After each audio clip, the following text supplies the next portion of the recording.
share in a minute.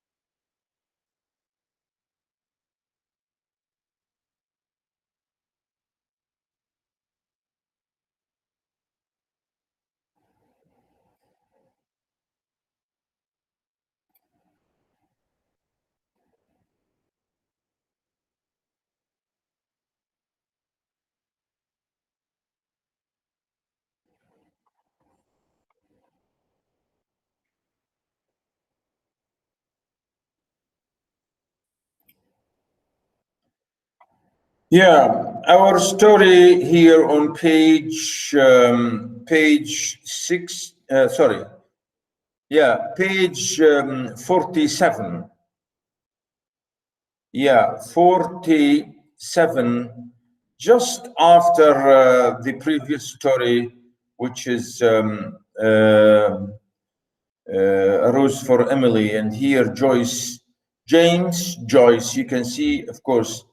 Really, I did not give you any introduction about the author, but I will speak about him for a little while. Now, James Joyce. Okay, let me share.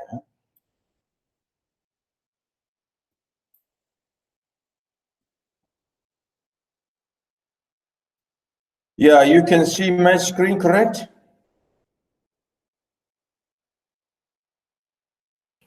Yes, we can. Yeah, okay. Now, Joyce is an amazing, important 20th century, really modernist, 20th century modernist novelist, a very strong Irishman, and who really represents everything to do with the 20th century Irish literature. He was a very strong influence on every other novelist after him. He was an amazing founder of what we call stream of consciousness. The stream of consciousness, the ways in which he writes and digresses a lot in the narrative. You know, he, of course, the idea of modernism, as I said, modernism as a reaction against the realistic tradition of narration. The realistic tradition of narration where you have a straightforward narrative style, like you have a first person or a third person, straightforward narration where you know exactly what you're doing or where you are going and so on. So it's the easy to understand, easy to follow, traditional, simple, as we say, straightforward style in the 19th century fiction, or what is called the classic realist text. The classic realist text, which is the text which is so close to reality, in the sense that you believe, you think you are reading something really realistic, like biography or like history or like, something absolutely realistic in front of you. So modernists in the 20th century, beginning of the 20th century, 1910, 1915, 1920, writers started to strongly react against all those traditional ways of narration. And I think James Joyce was the master of all these people, how he reacted to the whole idea of narration. In fact, he challenges any kinds of narrative sometimes. He doesn't use, quotation marks, very rarely uses quotation marks, or what he called it, we call them the inverted commas. That is when you are narrating and quoting people, you use two inverted commas.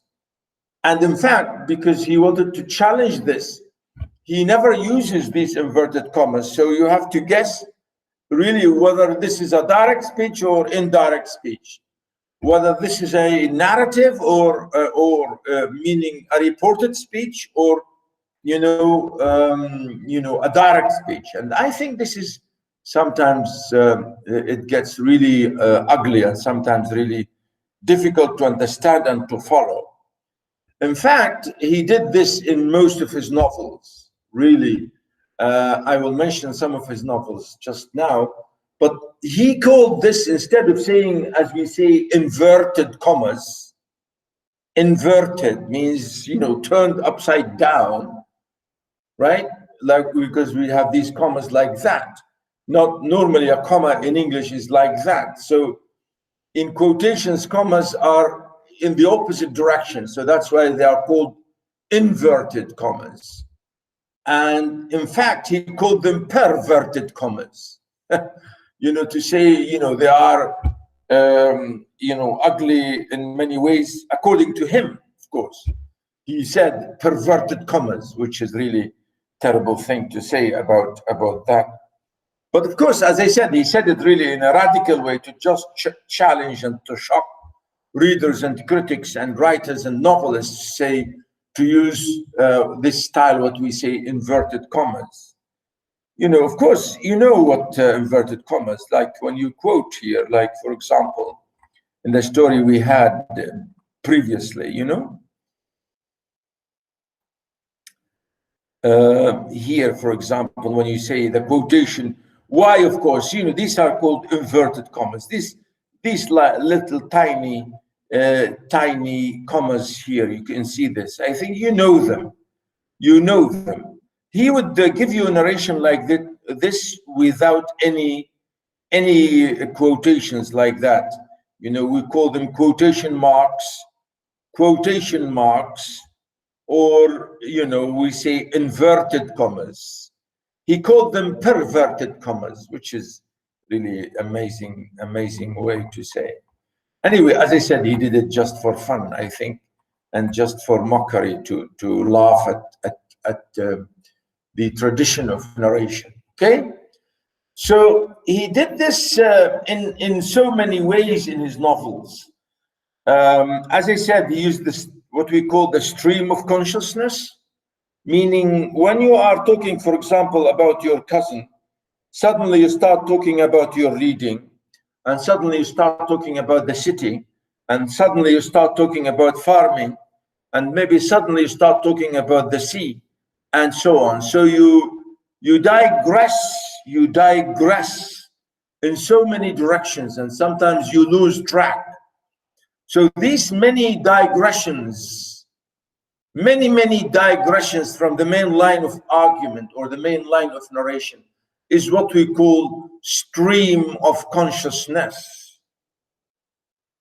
Now, notice here when we say, really, if you want to translate this into Arabic, like when you say فَيْضٌ مِنَ الْوَعْيِ, what do you mean by فَيْضٌ?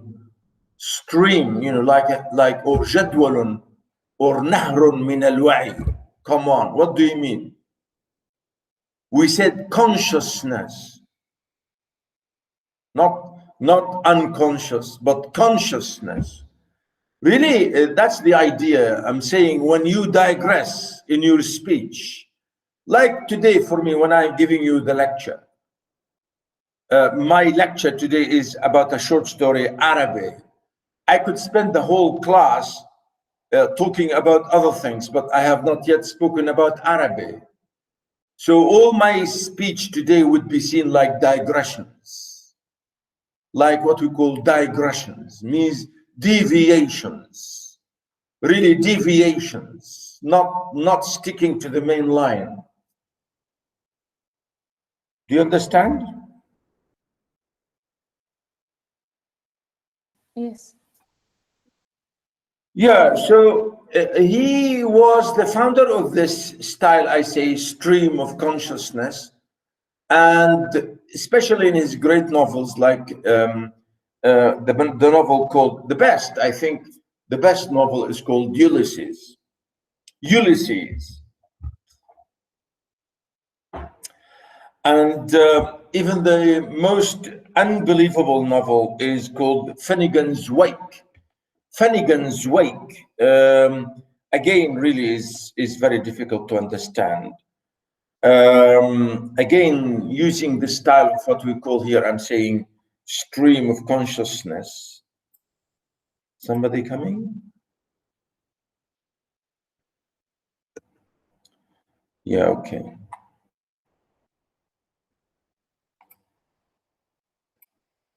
So the novel, really, Ulysses is his, I think, best example of that in its narration. And the whole novel is about 600 pages, 500, 600 pages, and it all occurs, the whole thing occurs in one day.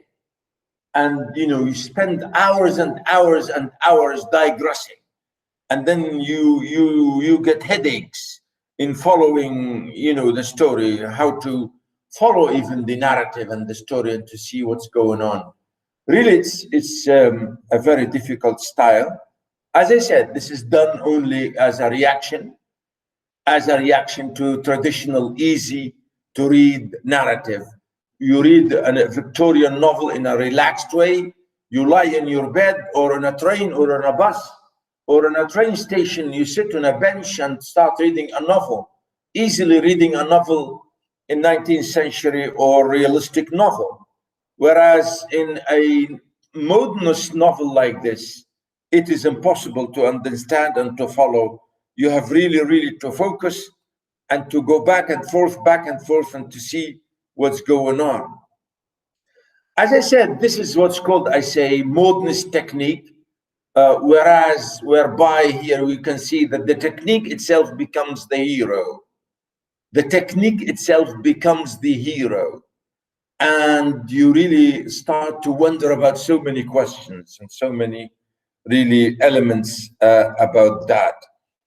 And you know, you pay more and more attention about the style, the language, the metaphors,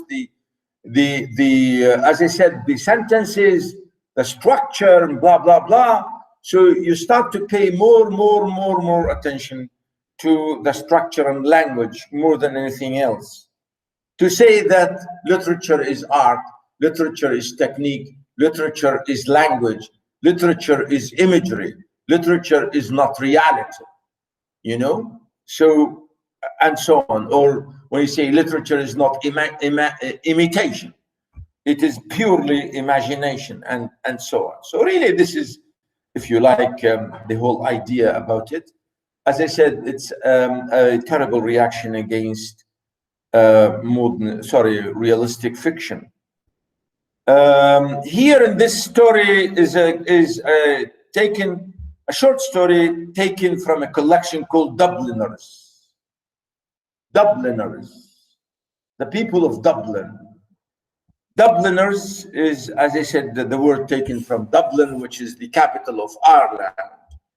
Today, Ireland, you know, the South or Southern Ireland, really, or the Republic of Ireland, because really, originally, Ireland is Ireland, and the British colonial system, the British colonial empire, really took part of Northern Ireland. Today, it's called Northern Ireland and Ireland, and really, it's to do with the terrible colonial British English colonial ugly colonial control and taking over places and claiming it's their own. You know, it's really the mandatory thing, or the colonial. Really, it's a purely colonial power. It's even like today, you know, today, Canada and New Zealand and Australia, today, Canada, Australia, New Zealand, and many other parts, in some places, in even Gibraltar, they still think that the Queen is their Queen. It's part of what's called the Commonwealth and common and this is again really very terrible thing to say, the commonwealth. What's that? Wealth? Wealth? Commonwealth. And he say here, it's a tricky, ugly, big lie here. You say common, al-umum, al-amma, but it's not really common. It's common for them because they think it's there, you know. I'm saying today, still the Queen is the Queen of Canada and the Queen of Australia today. Our Queen in England today, Queen Elizabeth. Yeah, because it's part of what's called the colonial empire till now. New Zealand, Canada, and Australia. Yeah. So really the Northern Ireland is actually part of that. Even Scotland, believe it or not, or even Wales. Because we say United Kingdom, the United Kingdom, Al-Mamlaka Al-Muttahida. Yeah. So really here, Al-Mamlaka, here, of course, you know, you have four nations, Wales, Scotland, England, and Ireland. Really, four, really. And Scottish people don't like the English. The Welsh don't like the English. The English don't like the Scottish, and they don't like the Welsh. And they mock the Irish. You know, it's terrible because this is really politics. Anyway, the story is something related to this because James Joyce really talked a lot about the political scene and the political system and the political ugliness of the British colonial occupation of Ireland for so many years. Ireland, by the way, took independence only in 1922. Next year, 2020, 2022, next year, it will be the centenary for the British, for the English, well, yeah, for the English withdrawal from Ireland as a different independent nation. If you don't believe me, ask Dr. Gerard, he's an Irishman, and he will tell you what I mean. Yeah. So really, James Joyce is this intelligent, amazing man who wrote all of his fiction against, you know, some of the ideas or most of the ideas in it, or the underneath, if you like, or the hidden message was always, I think, political, against the Irish acceptance of the British colonial power. So Araby is the title here of the story, and Araby, is it to do with us? Araby? Yeah. Is he talking about Al-Araby? Yeah, Al-Araby. Yeah. Well, how? We'll see. Really here, there is a funny maybe allusion or funny reference here to say Araby, you know? Yeah, really, James Joyce is laughing and mocking, and I think to some extent is himself is you know, hinting at the Arab, maybe, if you like, at the Arab position, or if you like, anything to do with the Arabic culture, you know, the Oriental, Eastern, maybe the exotic, the strange, the weird, the attractive, anything to do with the Orient, which is, you know, the symbol here by many writers who thought that, you know, the, if you like, how Westerners look at the Orient, including, you know, the Arabs, or the Bedouin life, or the old Bedouin sort of life. And really, Araby here, the title, the word itself, it has some kind of mythological, historical, ideological, maybe political references to the Arabs. To some extent, I will mention to you in a minute about why he said that, because the name Araby is the name of the fair, or which is like an exhibition in the story. And it's called that event it was called Araby. Why they call it Araby? I'm saying to you, really, it's to do with, definitely it's to do with us Arabs. But to be honest, he's not really using it in a positive way. It's slightly positive, but not completely, So I'm not going to fight with him today about that, about why he did this or how he did it. That's not really my issue at the moment. The story really is an example of what we call really irony in fiction. The use of irony. And what is irony really? Irony of situation, or irony of character, or irony of, etc.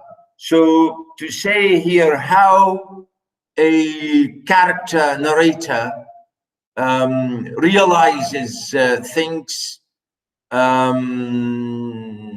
suddenly, which is to some extent really funny and strange and ironical, or comical, or to think of yourself as being strange that you did this or you did that, and then when you realize the whole thing is useless or meaningless, and so on. So the story really is about a young boy who is not named here. We don't know his name even. A young boy who fell in love with his friend's sister.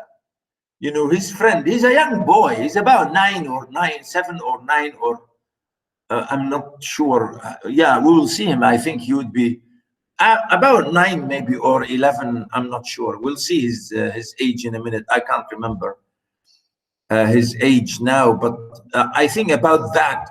But never mind. He's only a little boy, right?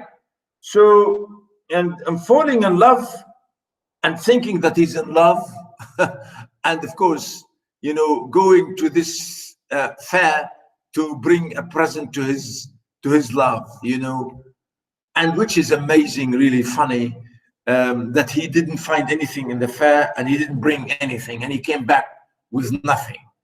And he say, what kind of, what kind of this, what kind of life, what kind of feeling, what kind of love is this? Is he talking about love? What kind of love is this? And so on. Really, the story, as I say, it's actually about what we call here, really, what we call the growing up. When you grow up as a person, as a child, as a baby, how you grow up. You say to somebody, come on, grow up. Come on, be a man. Come on, grow up. To say to somebody, to a man or a boy or a girl, to anybody, you say, oh, come on, grow up. Grow up means use your mind. Don't be babyish. Don't be childish. So really, the story is about growing up, really. And we call this maturity, how you become mature. And also, this is actually in British, or in criticism, really, not just British. I think originally it's a German term. It's called Bildungsroman. Bildungsroman, which is the building up of your story. And this is really I think a Latin phrase or a German word. Bildungsroman is an example of that, which is the story of growing up. to write about your life, how you get on, how you develop, how you become a man. And actually, Dubliners is a story, is a collection of short stories which contains many of this. And in fact, there's a great novel by him, by James Joyce, I did not mention to you. It's called The Portrait of the Artist as a Young Man. The Portrait of the Artist as a Young Man. Here, the novel talks about how an artist become an artist, how he was young and how he develops and how he grows up and up and up.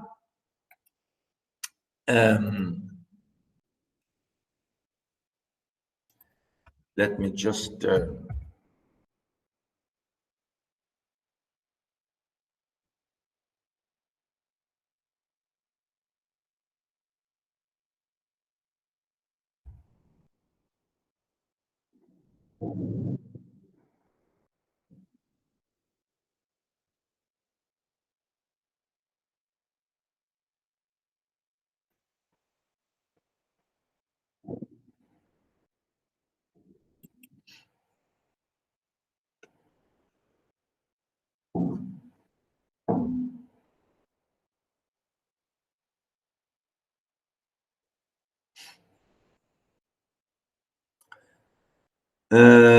right, let me show you here it's actually a German word. Let me show you here. Let me show you this.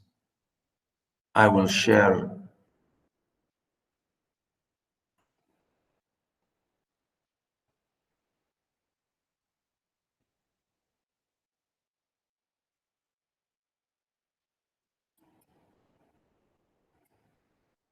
Right, do you see my screen now? Yes. Yes. You see the word Bildungsroman, huh? Yes. Yeah, really, I got this quickly from Wikipedia. This is really the definition I'm using here. I'm saying it's actually a German word, really. I said a German pronunciation. You can see here, Bildungsroman, you know. I'm trying to say it in the English, in the German pronunciation. I don't know if I'm saying it correctly, but it's they call it here Bildungsroman, which is really a German, originally Latin German phrase or word or term. Notice, is a literary genre that focuses on the psychological and moral growth of the protagonist from youth to adulthood or coming of age. You know, this is the idea. How you become really, you grow up into a person, really.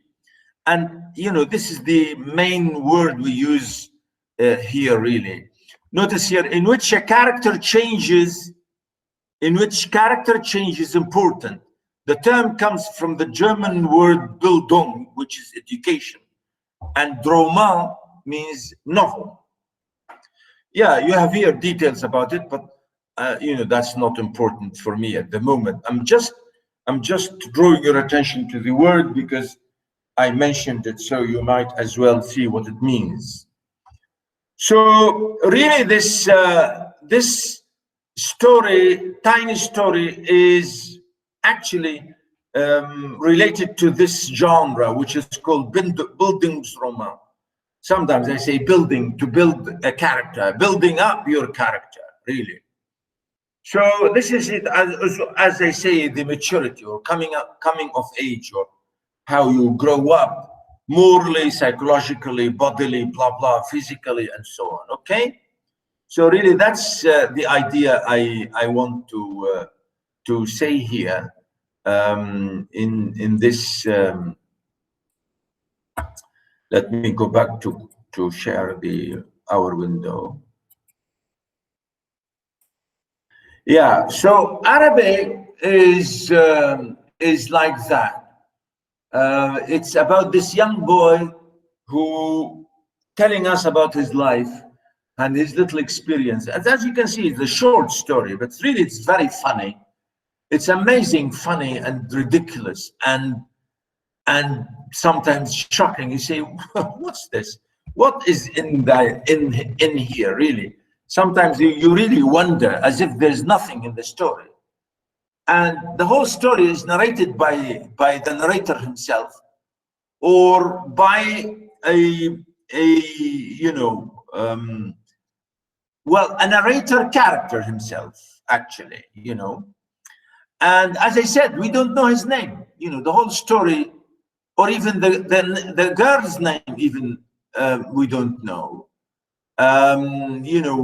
Just we know his friend's name, and he said Minigan's sister, and it's really amazing how the whole story is done.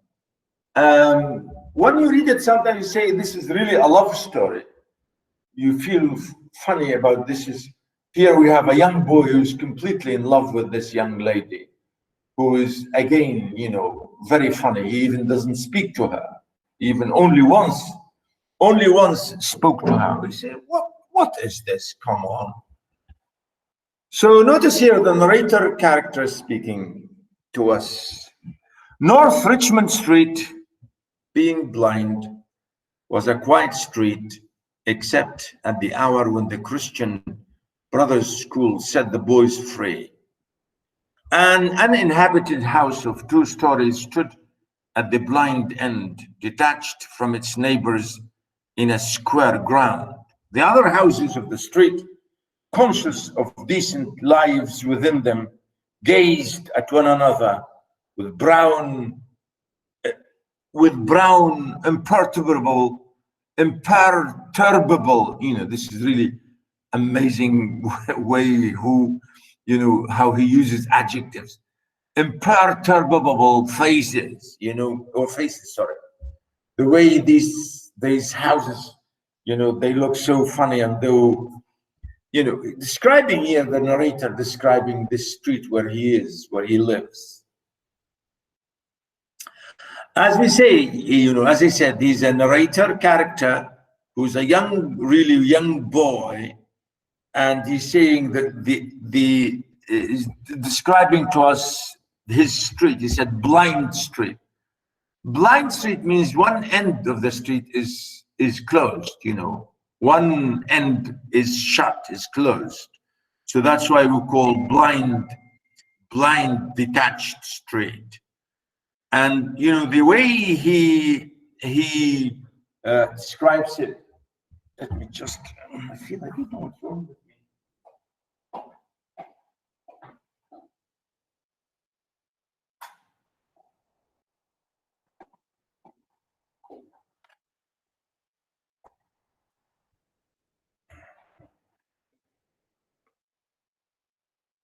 Yeah, so the narrator, as I said here, the first section, the first little paragraph, small paragraph, as you can see, is describing his street.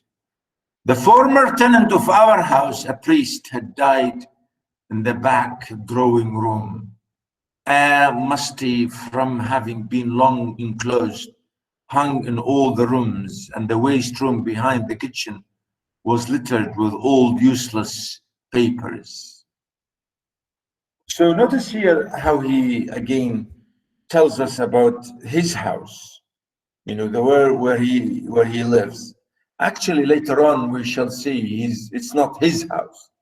He's staying here with his aunt and uncle, really, because he's, as we shall see, he's an orphan.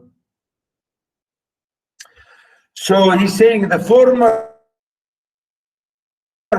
person who lived in this house was a priest.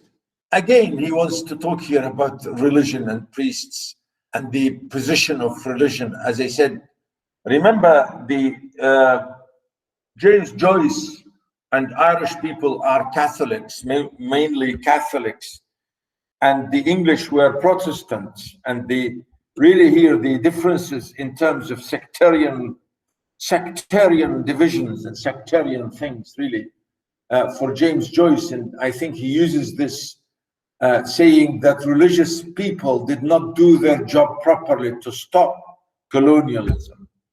James Joyce is attacking religion because he said religious men did not do their job to fight colonialism, you know, in some way, of course. So that's why here he uses sometimes religion in so many strange ways. Among these, I found a few paper-covered books, the pages of which were curled and damp. The Abbot by Walter Scott, The Devout Communication, and the Memoirs of Vidocq. I liked the last best because its leaves were yellow. You know, look at the attitude that he's seeing. I looked in this room and I found these old books. And you can see the titles, of course, The Abbot, which is a novel by Walter Scott. And the title you can see, Abbot, means, of course, to do with one of those religious titles, like a priest. Again, when you say the devout communicant, again, it's to do with religion. Remember, these are books to do or owned by a priest.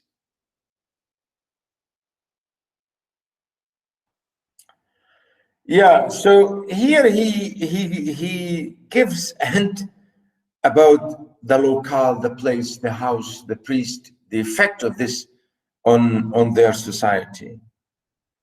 The wild garden behind the house contained a central apple tree and a few straggling bushes, under one of which I found the late tenant's rusty bicycle pump. He had been a very charitable priest. In his will, he had left all his money to institutions and the furniture of his house to his sister. When the short days of winter came, dusk fell before we had well eaten our dinners.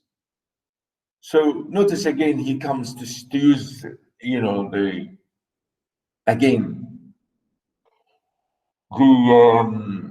the plural sense, we instead of I, because later on, of course, as I said, he's a first person narrator. We say we, meaning he and his uncle and aunt, of course. When we met in the street, the houses had grown somber. Again here, he means the kids, the children, when they were playing in the streets. The space of sky above us was the color of ever-changing violet, and towards the lamps of the street lifted their feeble lanterns. The cold air stung us, and we played till our bodies glowed. Our shouts echoed in the silent street.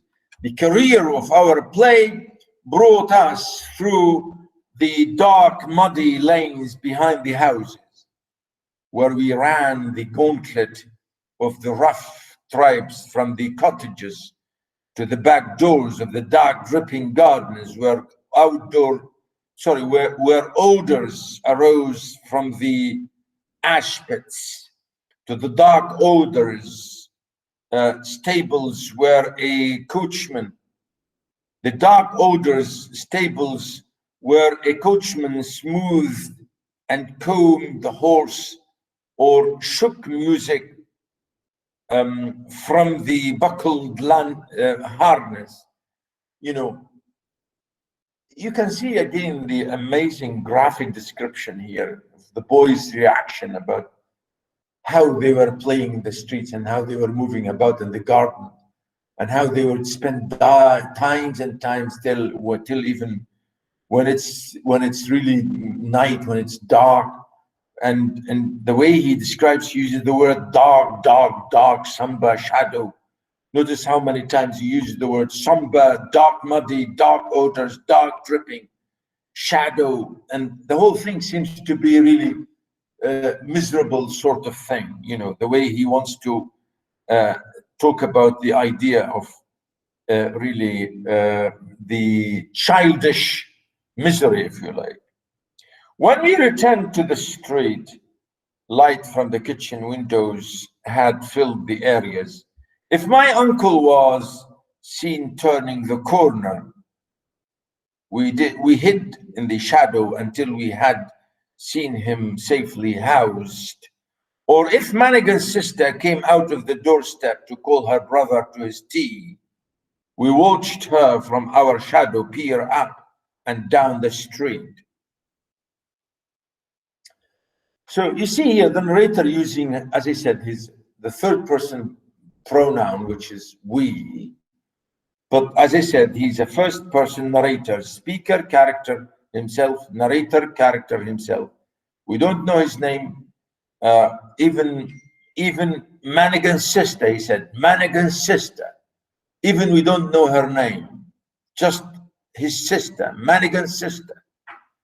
When you say to calling his brother, her brother to his tea, here really tea means his dinner. In English, they use, in English, I think in the English language, they say, when you say, you know, come for your tea, really it means, it depends on the context, of course, but mostly it means your dinner, your main dinner.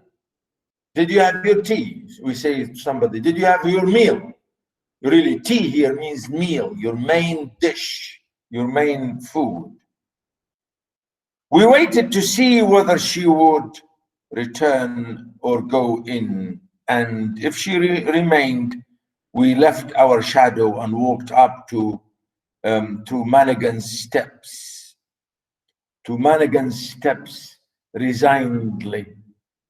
She was waiting for us, her figure behind, defined by the light from the half-opened door. Her brother always teased her before he obeyed, and I stood by the railings looking at her.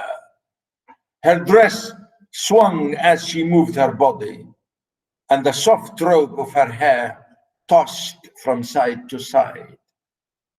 You know, from now on, you see him the way he describes this young lady. She's, again, as you know,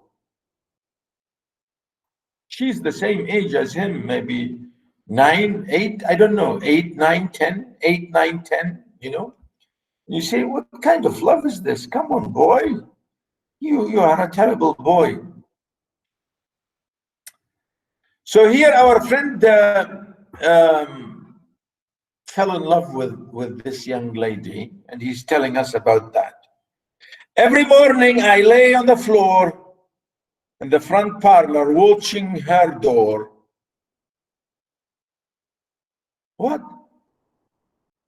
What? Every morning I lay on the floor.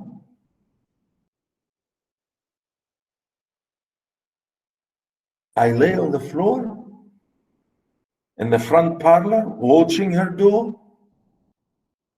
Why didn't say why didn't say I sat or I stood or I waited? Why lay on the floor?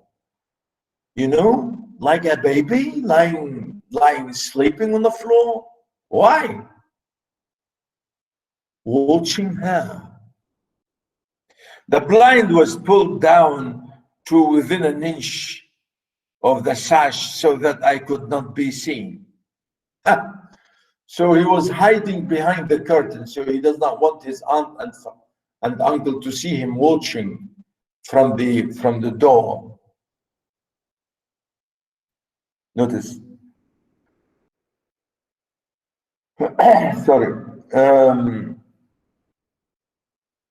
Yeah, the front parlor, you know, meaning the front part of the building, of the house, or the room. So he was standing behind the curtains and watching her. When she came out of the doorstep, my heart leaped.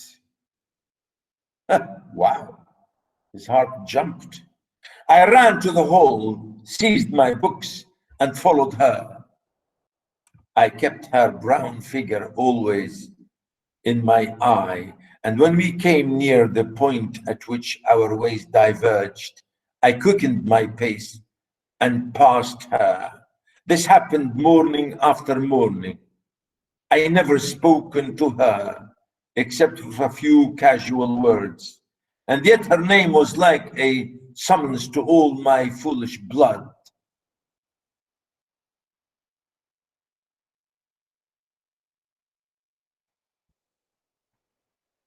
Suha, are you here, Suha? Yes, doctor, I'm here. Well, what is this? What do you think? I think he described the situation like using so adjective, and I can imagine the situation, and it's lovely, but it's funny at the same time. Yeah, I mean, is this possible? People fall in love like this age?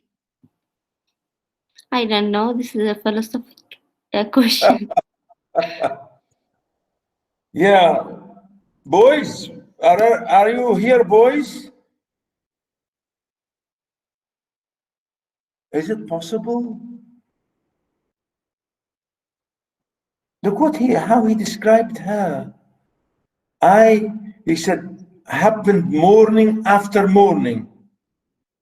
I never spoke to her except only casual words. And yet her name was like a summons. Look at this. Her words like a summons to all my foolish blood. I think this is an amazing phrase to use.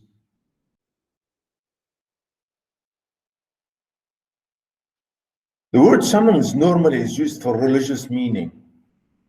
Really, it means for religious meanings, like calls from heaven. And normally when you pray to God as if you are really begging God for something. And it's really, really, really amazing feeling that you have. And he said, her when she uses or when he hears her name, he said, yet her name was like what's her name? I don't know. He didn't tell us.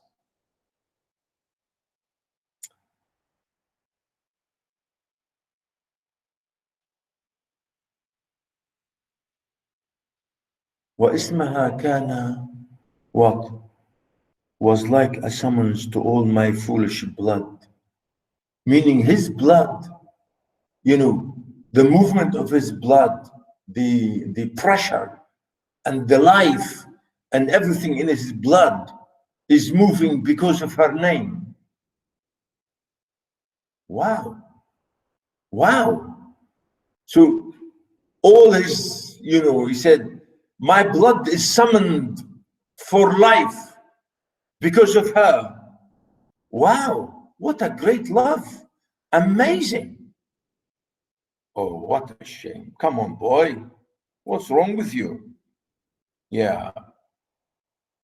Her image accompanied me even in places the most hostile to romance.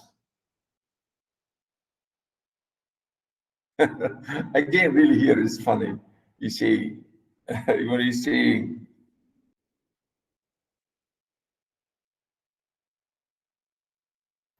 the most hostile to romance, what does it mean? Her image accompanied me even in places the most hostile to romance. يعني حتى في أسوأ وأتعس حالاته هي معه. Wow. Boys, look at this boy, how lovely he is, how in love he is. Her image accompanied me even in places the most hostile to romance.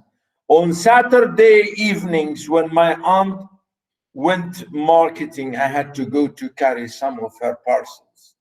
We walked through the flaring streets, jostled by drunken men and bargaining women, amid the curses of laborers, the shrill litanies, and you can see here how he describes this. Or a ballad about troubles in our native land. These noises converge in a single sensation of life for me. I imagine that I bore my chalice safely through a throng of foes. You know, he's imagining himself like a big hero among a lot of enemies, and he's fighting all these heroes or fighting all these enemies as single-handedly as a strong man. Well, because of her, he said. The single sensation, because of her. I bore my chalice. Even the word chalice here, really, as if it's her toast, as we say. Her name sprang to my lips at moments in strange prayers and praises, which I myself did not understand. You know, it's really funny and amazing, if we believe him, of course. My eyes were often full of tears. Ya haram. Oh, what a shame. What a shame. Ya haram, ya walad. I could not tell why. And at times a flood from my heart seemed to pour itself into my bosom.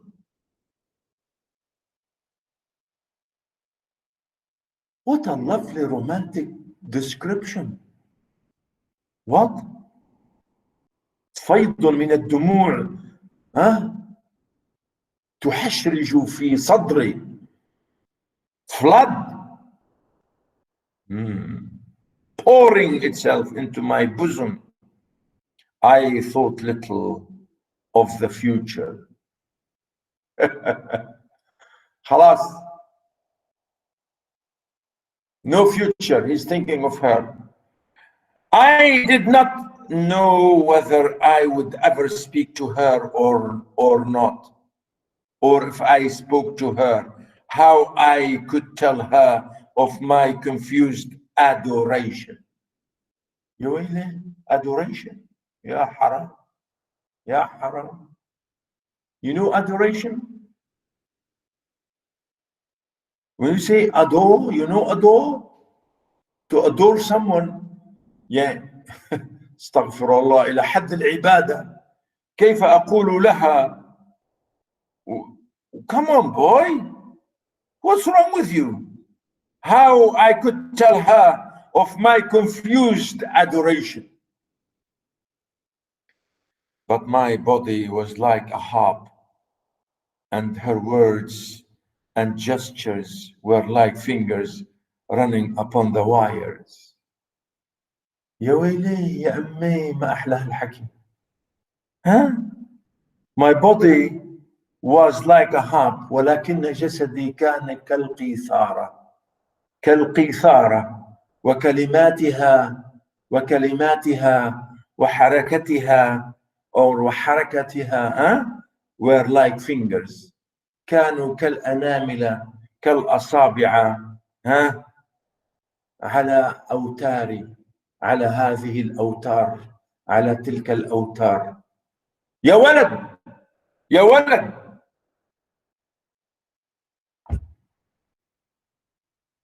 What do you think?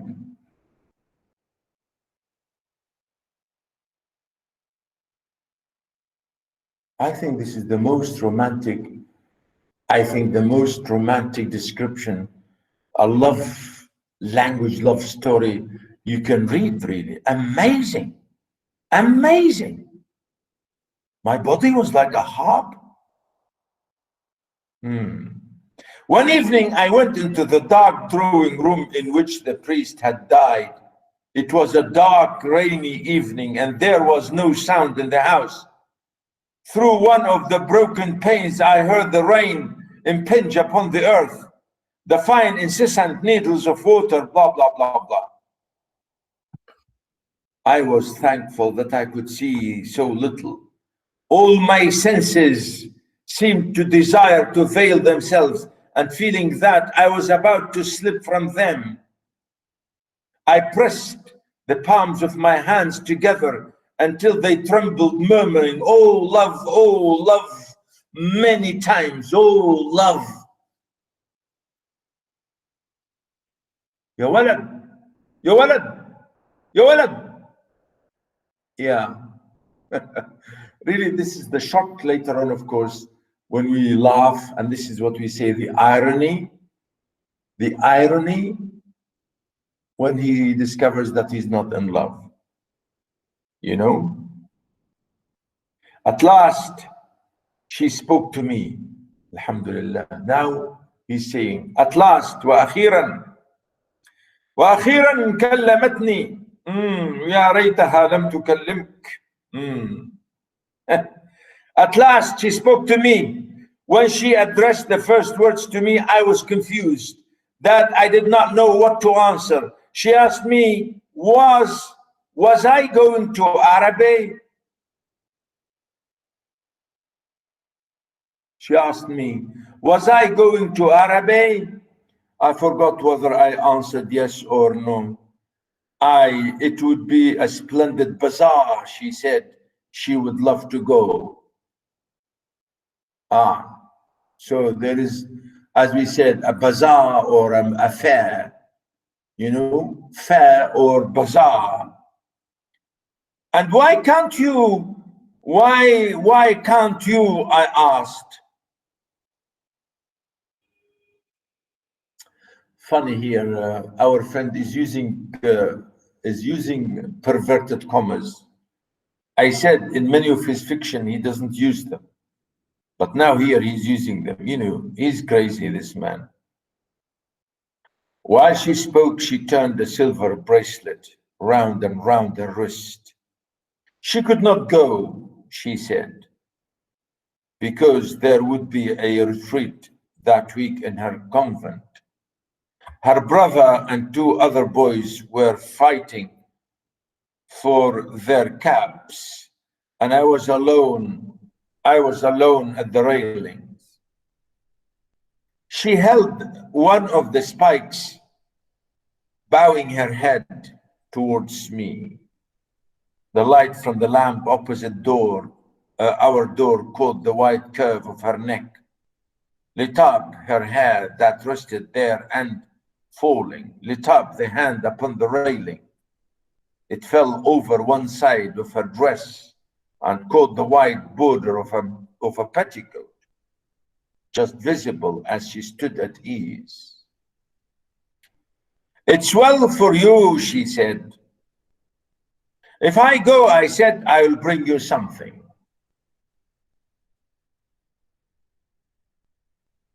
So now he promised her he will get her something.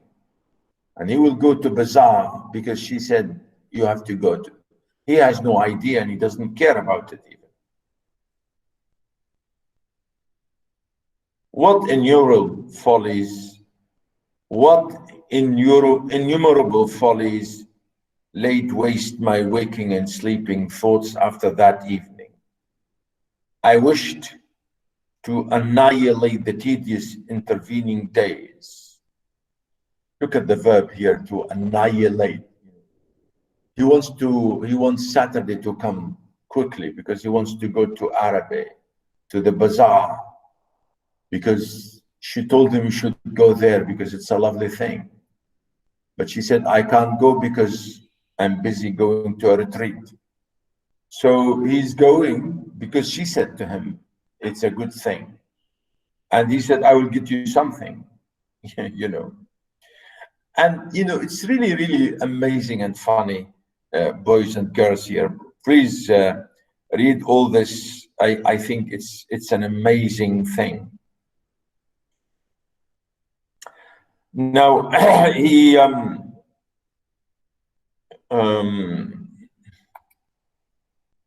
let me check one thing here before I finish.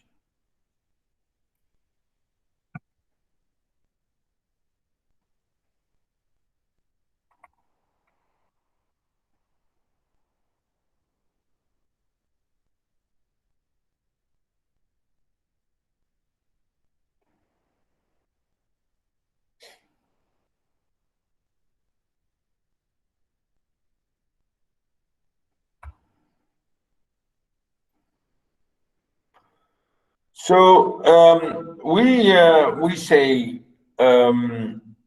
here he wanted to go and he waited for the Saturday to come, to go there.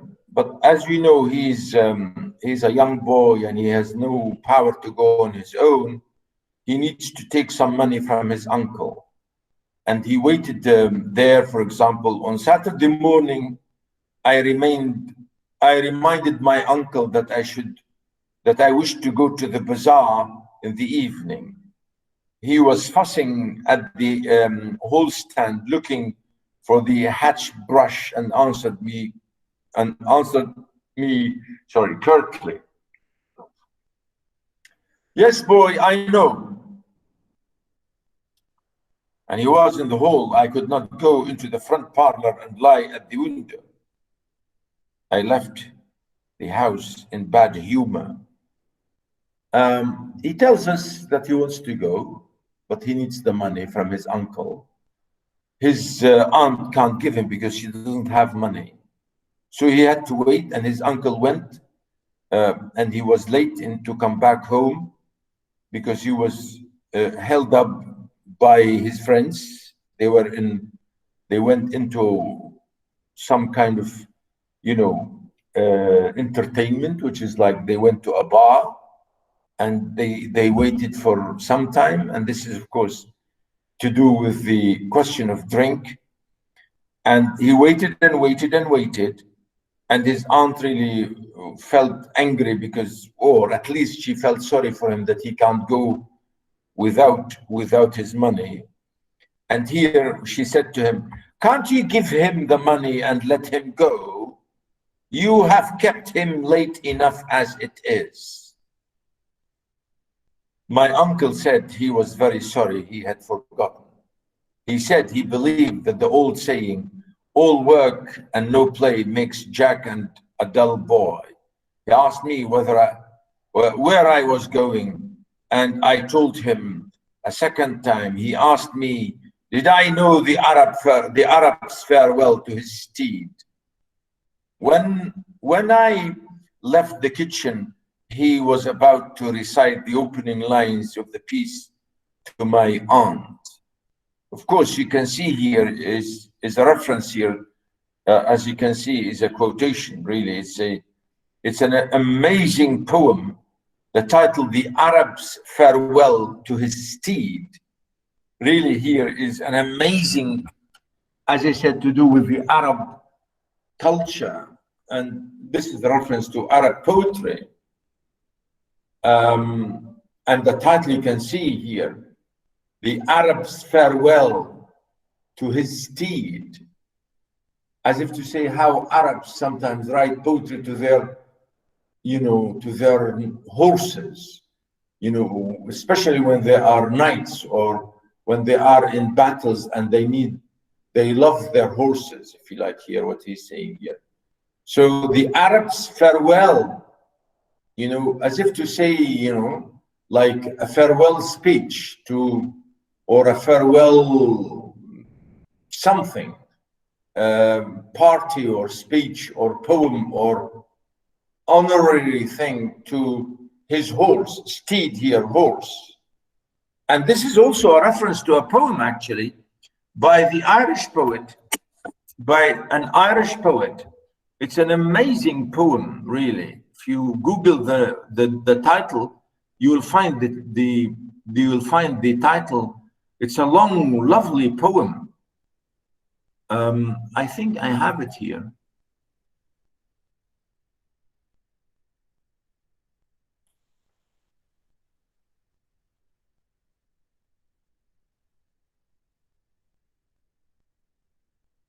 Yeah, let me see.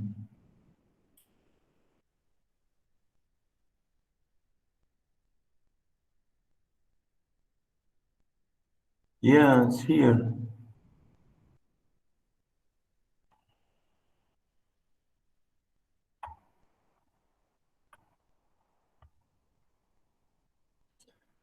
Let me show you. I'll share it with you here in a second.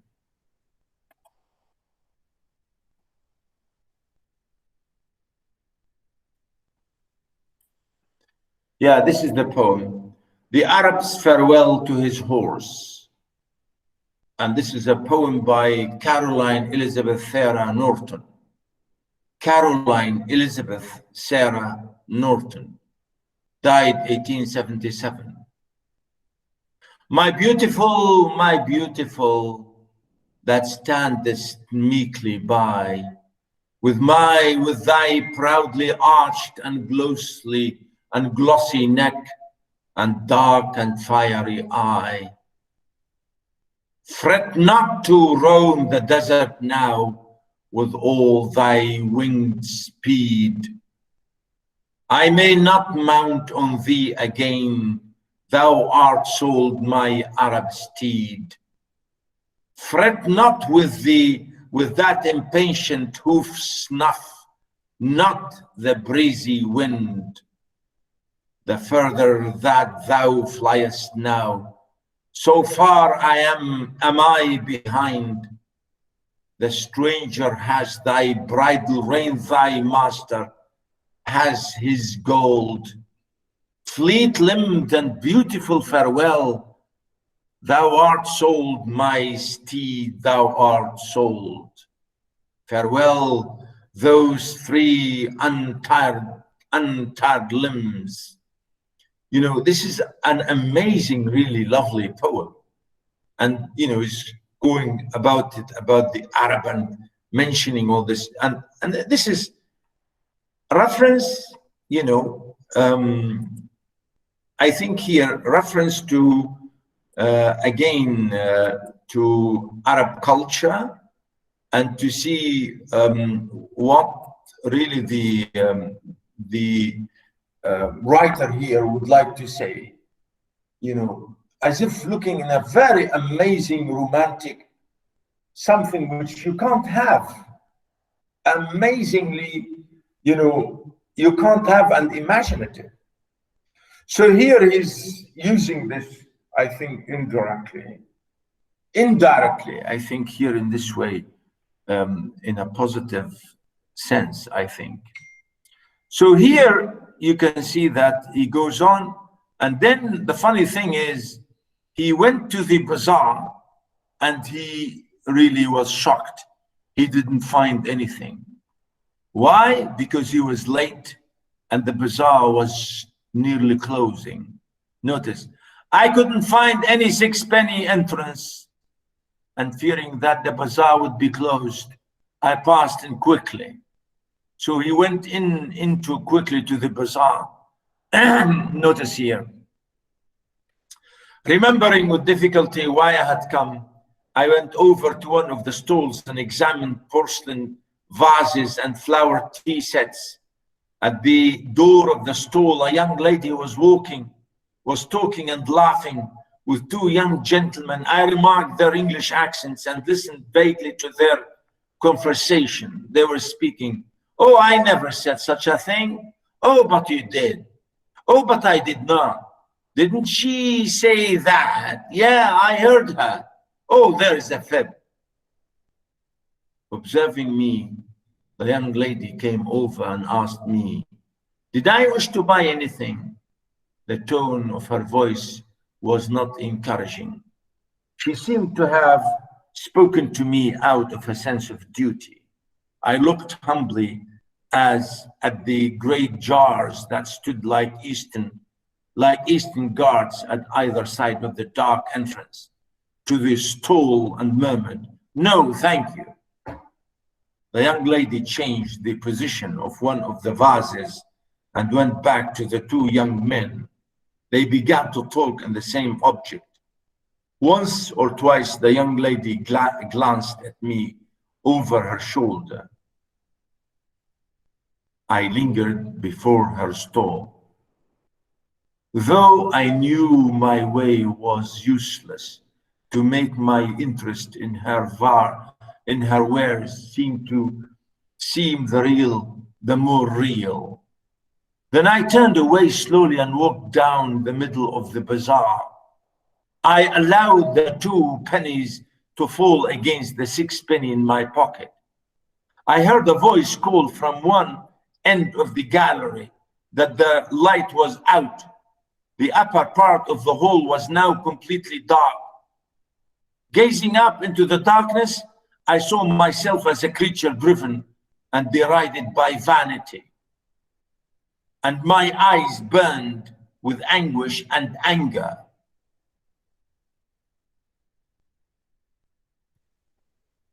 Full stop.